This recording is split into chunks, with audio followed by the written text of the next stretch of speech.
What if I told you that the world you are living in right now, the job you go to, the food you eat, the medicine you take, the way your children will learn, what if I told you that all of it is about to be unrecognizable? Not in 100 years, not in 50, in 10. We are standing at the edge of the most compressed, the most consequential, the most world-altering decade in the entire history of human civilization. And most people are completely unprepared for what is coming. Not because the signs are not there, they are everywhere, but because most people are too busy living in today to look at what is racing toward them from tomorrow. There is one man who has spent the last 3 decades doing nothing but looking at tomorrow. A man who saw the personal computer revolution before most people knew what a personal computer was.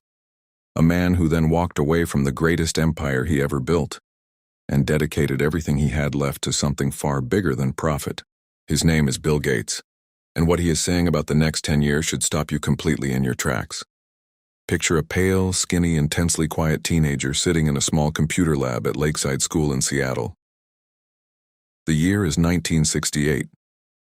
Most teenagers in America are listening to rock and roll, watching the moon landing on television, dreaming about cars and college and the ordinary sweep of ordinary life. But this teenager is not thinking about any of that. He is staring at a machine. A hulking, primitive, magnificently strange machine called a teletype terminal. And something is happening inside him that he cannot fully explain to anyone around him. He is not just seeing a machine, he is seeing a language, a logic, a way of speaking to the future. He is 13 years old, and he already understands something that will take the rest of the world another 20 years to grasp. He and his friend Paul Allen will spend every available hour in that computer lab. They will hack the system to get more time on the machines. They will write programs and break rules and push boundaries in ways that get them temporarily banned, and then welcomed back because nobody else understood the technology well enough to run it without them. By the time Bill Gates is 17, he has already founded his first company. By the time he drops out of Harvard, he already knows exactly what he is going to build. Not because he is lucky, not because he is in the right place at the right time, but because he has trained himself to see what is coming before it arrives. That ability, that singular, disciplined, almost obsessive ability to look ahead, it made him the richest man in the world. And then it transformed him into something he considers far more important. A man trying to save it. But before we talk about the future, we have to understand the full weight of the present, because the world Bill Gates is looking at right now, the world he has dedicated billions of dollars and decades of his life to trying to fix, it is not a comfortable place to look. Most of us move through our daily lives insulated from the scale of the problems that are quietly building around us. We are insulated by routine, by screens, by the comfortable distance between our lives and the lives of the billions of people on this planet who do not share our insulation. But Bill Gates does not look away. He has spent years walking through hospitals in sub-Saharan Africa watching children die from diseases that cost less than $1 to prevent. He has sat in the offices of climate scientists looking at data that most politicians are too afraid to read publicly. He has studied agricultural systems and food supply chains and pandemic preparedness models that reveal with surgical precision exactly how fragile the systems we depend on truly are. And here is the thing that should shake you. Here is the thing that changes the entire conversation. The threats he is describing are not distant. They are not hypothetical. They are not the concerns of people with too much time and too much money to worry about. Problems that will never touch ordinary lives. They are here. They are accelerating. And the window for responding to them intelligently, that window is not infinite. In 2015, Bill Gates stood on a TED stage and told the world with complete clarity that the greatest risk to humanity in the coming decades was not nuclear war, not terrorism, not economic collapse. It was a pandemic. He described in precise detail how an infectious disease could move through a globally connected world faster than any response system could contain it. He described the lack of preparation, the absence of infrastructure, the dangerous gap between what we knew and what we had built to protect ourselves. Nobody listened. 5 years later, the world locked down. Hundreds of millions of lives were disrupted. Millions of people died.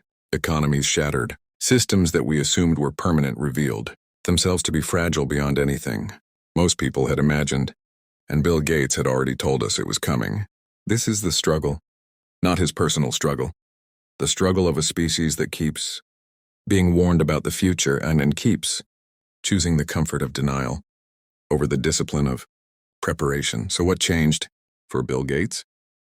What was the moment that transformed the world's greatest software entrepreneur into the world's most committed philanthropist and futurist? The year is 2000. Bill and Melinda Gates have just established the Bill and Melinda Gates Foundation. And Bill is about to receive an education that no classroom, no boardroom, no amount of success had ever given him. He begins reading, voraciously, obsessively, the way he read about computers at 13.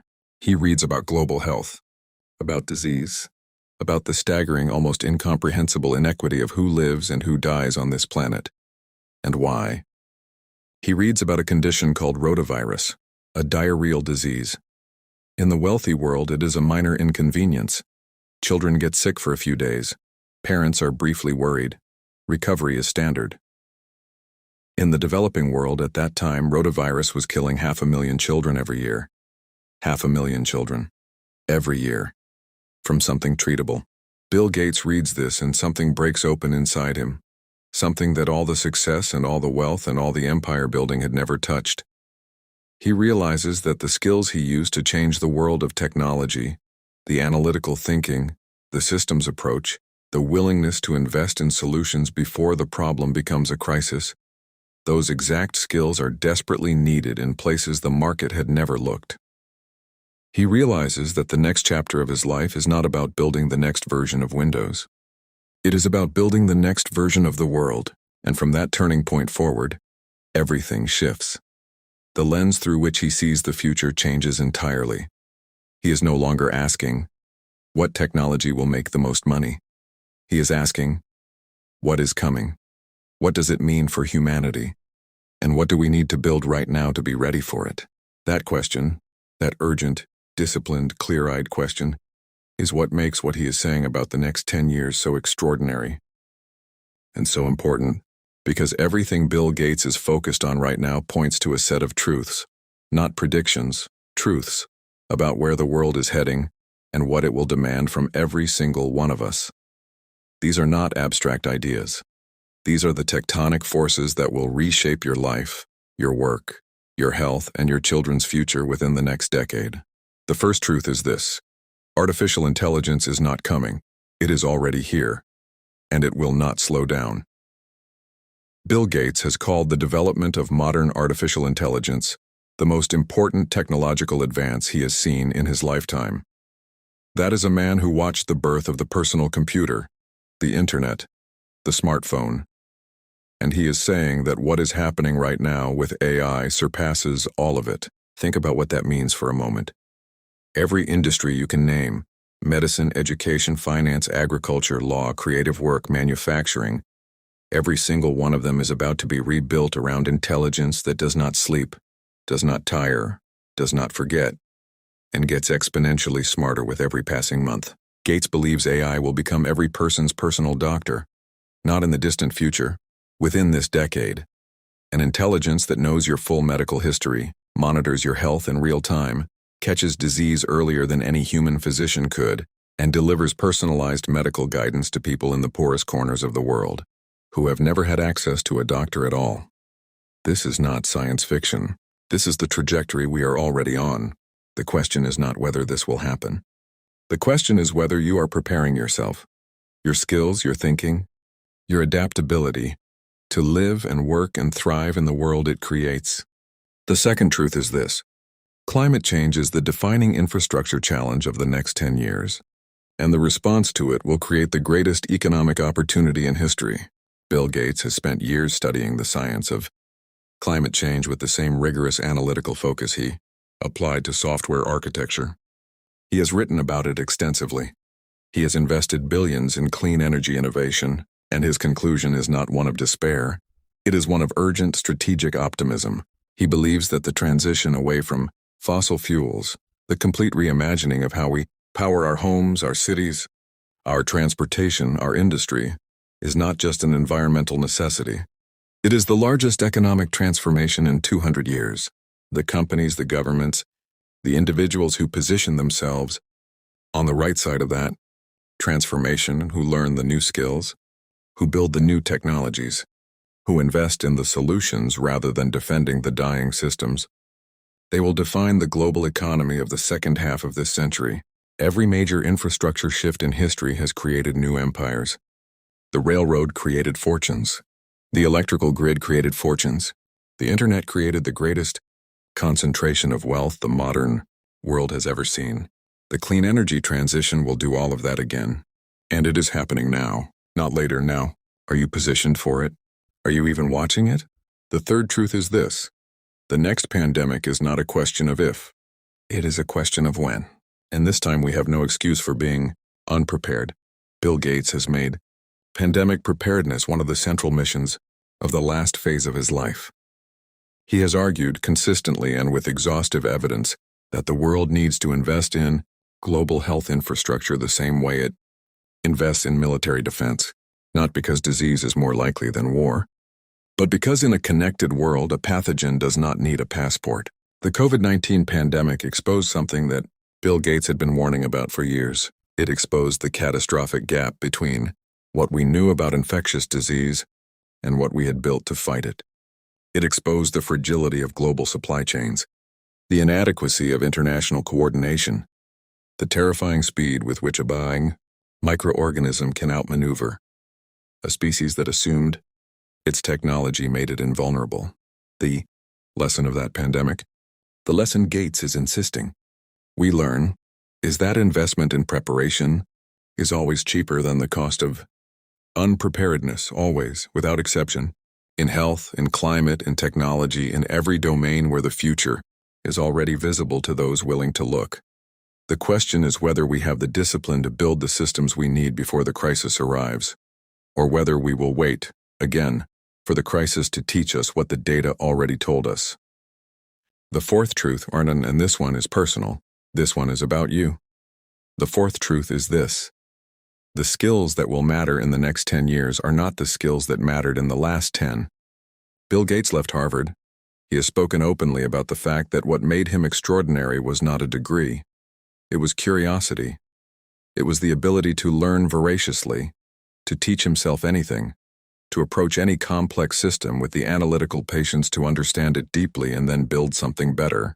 The world is entering a period where the credential matters less and the capability matters more, where the ability to learn and adapt and synthesize and create will be more valuable than any single specialization, where the people who thrive will not be the ones who mastered the rules of the old world, but the ones who are fast, flexible, and fearless enough to master the rules of the new one as it is still being written. Gates reads approximately 50 books every year, not for leisure, for ammunition. He approaches learning the way he approached programming at 13, with the understanding that knowledge is the most compounding asset a human being can accumulate. What are you reading? What are you learning? What are you building inside yourself right now that will make you ready for what is coming? I want to speak to something deeper now, something beyond the trends and the technologies and the economic forecasts. I want to speak to the way this all feels, because for most people, listening to the scale of what is coming, the AI revolution, the climate transformation, the pandemic risk, the fundamental restructuring of work and knowledge and human society, for most people, it does not feel like opportunity. It feels like fear. It feels overwhelming, disorienting, like standing on a shore watching a horizon that is coming toward you faster than you can run. And I want to tell you something about that fear. I want to tell you what Bill Gates knows about it that most people never learn. The fear is information. The fear is your nervous system telling you that something real is happening, that the stakes are high, that the future is not going to wait for you to feel ready. And the people who take that fear and turn it into focus, the people who let the urgency of what is coming drive them toward preparation rather than paralysis, those are the people who will not just survive what is coming. They will shape it. Bill Gates was not born extraordinary. He was a skinny, awkward, obsessive teenager who found a machine in a school lab and decided he was going to understand it completely.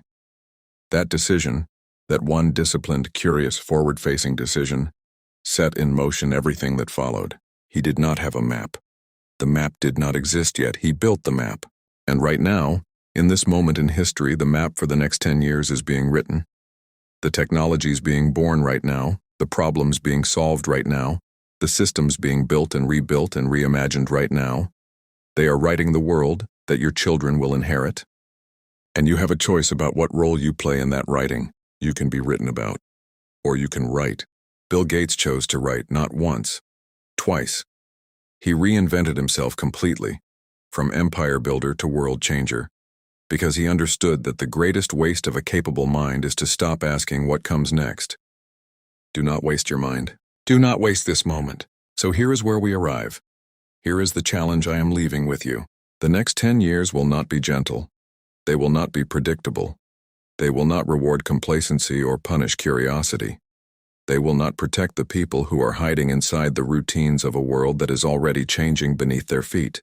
But they absolutely will, reward the people who are paying attention, the people who are learning, the people who are looking at what is coming and choosing to move toward it with their eyes open and their minds sharp and their fear transformed into fuel. Start today, not in a dramatic way, not in a way that requires you to blow up your life. Start with what Gates himself practices, curiosity as a daily discipline. Read something that challenges what you think you know. Learn something about a field that will matter in the next decade. Ask harder questions about the world you are living in and the world that is coming. Follow the trajectory. AI is not a trend to observe from a distance. It is a wave that will pick up everyone, and the question is whether you are on a surfboard or standing on the shore. Climate is not a political argument. It is the single largest infrastructure transformation in modern history, and it is generating opportunity at a scale that will make the dot-com boom look modest. Global health is not someone else's problem. In a world where a virus can move from one continent to every continent in a matter of weeks, the health of the most vulnerable person on Earth is connected to yours in ways that are literal, not metaphorical. And your mind is not a fixed thing. It is not a container with a limited capacity that fills up and stops growing. It is a system. And like every system Bill Gates has ever touched, it is capable of being upgraded, continuously, powerfully, without limit. He is still learning.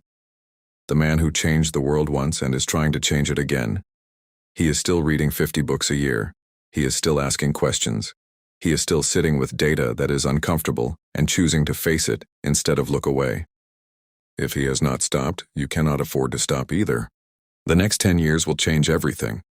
The question is whether they will change you, or whether you will help change them.